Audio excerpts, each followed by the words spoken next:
আল্লাহর কাছে হেদায়েত চাইতে হয়, বাপ আল্লাহর কাছে চাইতে হয়, সিরাতে মুস্তাকিম চাইতে হয়। ইহদিনাস সিরাতাল মুস্তাকিম।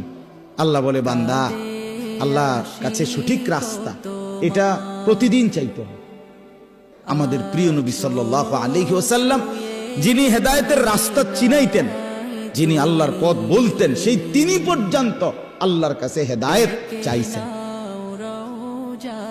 আল্লাহুম্মা ইন্নী আসআলুকাল হুদা ওয়াত-তুকা ওয়াল আফাফা ওয়াল গিনা।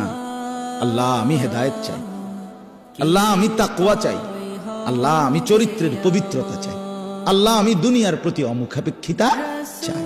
নবীজি বলছেন, নবীজি বলছেন এটা দোস্ত।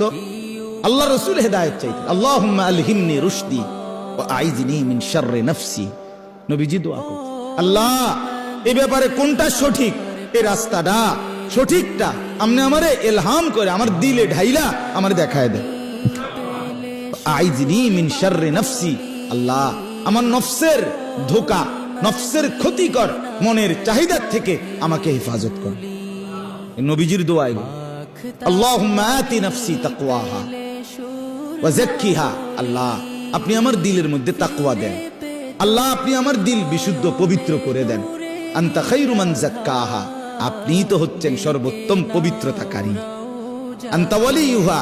আপনি তো হচ্ছেন নফসের মালিক। ওয়া মাওলাহা। আপনি তো হচ্ছেন জিন্দেগীর মাওলা। আপনি ছাড়া তাকওয়া দিবে কে? আপনি ছাড়া হেদায়েত দিবে কে? মাওলা।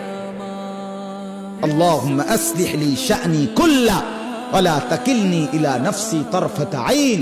রাসূলের দোয়া, আল্লাহ আপনি আমার জিন্দেগিটা ঠিক করে দেন, আমার রাত ঠিক করে দেন, আমার দিন ঠিক করে দেন, আমার নামাজ ঠিক করে দেন, আমার ওযু ঠিক করে দেন, আমার হাসি ঠিক করে দেন, আমার কান্না ঠিক করে দেন, আমার দুপুর ঠিক করে দেন, আমার স্ত্রী সন্তানের সাথে সম্পর্ক ঠিক করে দেন, আমার মনিবের সাথে সম্পর্ক ঠিক করে দেন, আমার কবর ঠিক করে দেন, আমার আখিরাত ঠিক করে দেন, আমার বাজার ব্যবসা আয় উপার্জন ঠিক করে দেন। আল্লাহ সব ঠিক করে দেন। আমারে আমার মনের চাহিদার উপরে এক সেকেন্ডের জন্য, এক পলকের জন্য থাকতে দিয়েন না।